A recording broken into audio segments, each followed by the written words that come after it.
ఎందుకు రమ్మన్నావు? ఆభరణాలకు సంబంధించి ఏదైనా క్లూ దొరికిందా? మీకేమైనా దొరికిందా? నా ట్రయల్స్ నేను చేస్తున్నాను, ఇంకా ఏం దొరకలేదు. ఇంతకు ముందు ఎన్నో కేసుల్ని ఈజీగా సాల్వ్ చేశాను.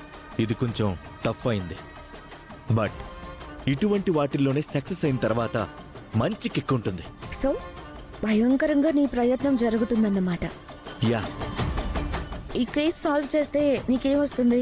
డిపార్ట్మెంట్లో మంచి పేరు వస్తుంది. ఆ తర్వాత అవార్డు వస్తుంది.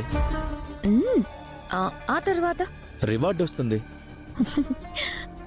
ఆ తర్వాత ఎంతో కొంత నగదు బహుమతి వస్తుంది. ఆ తర్వాత దేనికైనా ఒక లైన్ ఉంటుంది. అది క్రాస్ చేసి ఆలోచిస్తే దురాశ అవుతుంది. కాస్ట్లీ కార్లో కాస్ట్లీ ఇంట్లో ఉండాలని ఆశ మీకు లేదా మిస్టర్ రాకీ? మీలాంటి వ్యాపారవేత్తలకు అది సాధ్యం అవుతుంది, మాలాంటి వాళ్ళకి ఎలా అవుతుంది? గవర్నమెంట్ జీతాల మీద బతికే వాళ్ళకి రియాలిటీ ఏంటో తెలుసు.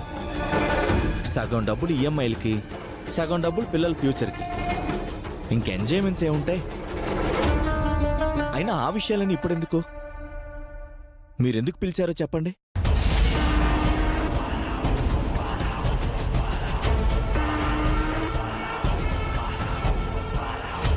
ఇందులో 50 లక్షలున్నాయి, తీసుకోండి. ఎందుకు ఈ ఆఫర్? నాతో చేతులు కలపడానికి. నా నుంచి ఏం ఎక్స్పెక్ట్ చేస్తున్నారు? నేను చెప్పింది చేస్తే ఇంకో ₹1 కోటి ఇస్తాను. నాతో అంత పెద్ద పని పడిందా? అవును. ఏంటది? ఆభరణాలు ఎక్కడున్నాయో నాకు తెలుసు.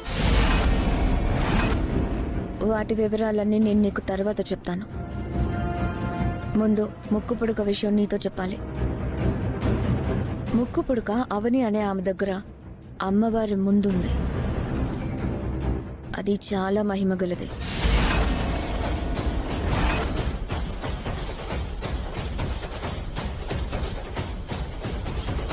అది ఆ ఇంటి నుంచి బయటికి వస్తేనే మిగిలిన ఆభరణాలు బయటికి వస్తాయి. నువ్వు డిపార్ట్మెంట్ కాబట్టి ఆ అవని దగ్గర నుంచి బలవంతంగా అయినా ముక్కు పుడకని నువ్వు తీసుకొచ్చేయచ్చు. ఆభరణాలతో నీకేం పని? ముక్కు పుడకని ఎందుకు తీసుకురమ్మంటున్నావు? ఆ వివరాలన్నీ చెప్తాను. నీకు ఎన్ని కోట్లు కావాలంటే అన్ని కోట్లు ఇస్తాను. నేను చెప్పిన పని చేయి చాలు. నా ఆఫర్ని కాదు అని రిజెక్ట్ చేసి వెళ్ళిపోతే నష్టపోయేది నువ్వే.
ఎవరు మీరు?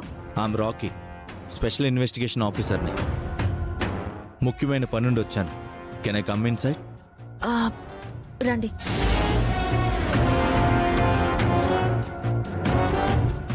డబ్బులు దండకు కాకపోతే ఏమైంది? ఎందుకు మాయా అంత మాట అన్నావు? మరేంటి? ఏం చేసినా అనుకున్నది సాధించుకోలేకపోతున్నాం కదా. మన జాతికి గుర్తింపు, సమాజంలో మొదటి స్థానంలో హోదా, సామాన్య మానవుల మీద ఆధిపత్యం కోసం ఎప్పటినుంచో పోరాడుతున్నాం. ఓటమే గాని గెలుపేది, అలుపే గాని ఆనందమేది, వృధా ప్రయాసే గాని లాభమేది. ఆశలు సన్నగిల్లుతున్నాయమ్మా.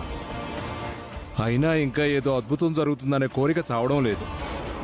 అంతా అమ్మవారి మీద స్వామి మీదే భారం వేసి బతుకుతున్నాం. మిగిలినవన్నీ తొందరగానే దక్కించుకున్నావు. ముక్కు పుడక విషయంలోనే జాప్యం ఎక్కువైంది. ఇప్పుడు నేను చేస్తున్న పూజ ఎందుకో తెలుసా? ముక్కు పుడకను ఆ ఇంటి నుంచి బయటకు రప్పించడం కోసం. ఎలా వస్తుంది? నేనే వెళ్ళి తీసుకొస్తాను. అదెలా సాధ్యం అవుతుంది? మాయ వల్ల కదా అది బయటకు వస్తుంది. అదే కదా సామి ఏంటి ఈరోజు వింతగా మాట్లాడుతున్నారు. నేను ఇదివరకు ఏ ఆభరణాలను తీసుకొచ్చినా ఏ ఇంటితోనూ నాకు బంధం కలవాల్సిన అవసరం రాలేదు. ముక్కు పుడక విషయంలోనే కదా శ్రీకర్ని కళ్యాణం చేసుకోవాల్సిన పరిస్థితి వచ్చింది. నేను శ్రీకర్ని వివాహం చేసుకోకుండా ఆ ఇంటికి కోడల్ని కాకుండా ఎలా బయటకొస్తుంది? ఒక్కోసారి గమ్యాన్ని చేరుకోవడానికి ఒక దిక్కే ఉంటుంది, ఒక్కోసారి 4 దిక్కుల నుంచి దారి ఉంటుంది.